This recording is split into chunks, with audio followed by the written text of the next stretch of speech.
Mapagpalang araw mga kasakan, dito tayo ngayon sa mga halamanan kung saan nasira ng bagyong Juan. Dahil mga kasaka sa ating likuran, panoorin natin yung mga pinsala ni Juan ng bagyong si Juan. Ito mga kasaka, mga sagingan na nasira ng bagyong Juan. Ayan, napakarami mga kasaka hanggang doon sa kabilang dulo. Napakarami, siguradong dogi yung may-ari nito mga kasaka. Ito ay pag-aari ni ex-kagawad Anghel Pareño doon ng Santa Maria Dao na sakop ng bayan ng Katanawan. Ayan, napakarami mga kasaka. Doon pa hanggang doon sa kabilang dulo doon. Ayan. Ayan. Napakahirap ng dinadanas ng isang magsasaka bago makapagpalaki ng mga ganitong sagingan mga kasaka. Yung pag-aalaga nila ang pagtatabas. Ayan. Napakahirap, tapos masisira lang ng ganitong mga kalamidad.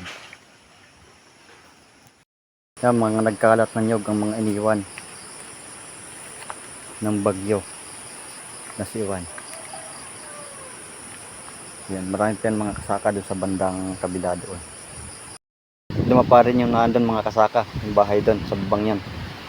Kung papansinin nyo, halos bumaba na, lumapat doon sa lupa yung bubong yan. Yan. Ayan, at ito naman mga kasaka yung kahoy na natumba sa may gilid nila. Ayan. Aring isang punong aring kahoy mga kasaka tumumba. Buti lang hindi tumama doon sa bahay na katabi niya. Ayan. Isa sa nasira sa hagupit ng bagyong Juan, itong bahay na ito mga kasaka. Ayan. Walang natira. Talagang iniba nung bagyong si Juan. Ayan, buti niya lang mga kasaka to lang sa tao. Ayan. Isa rin ito sa muntik ng matabunan ng kahoy. Itong bahay na ito mga kasaka dahil sa bagyong Juan.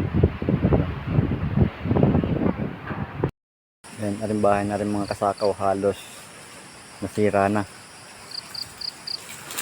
Yung bubong niya ay nabutas na. Yun, tanggalan na ng bubong yung kabilang parte. Ilan lamang po yan sa iniwan ng bagyong si Juan. Lagi po tayong mag-iingat sa anumang uri ng kalamidad. Maraming salamat.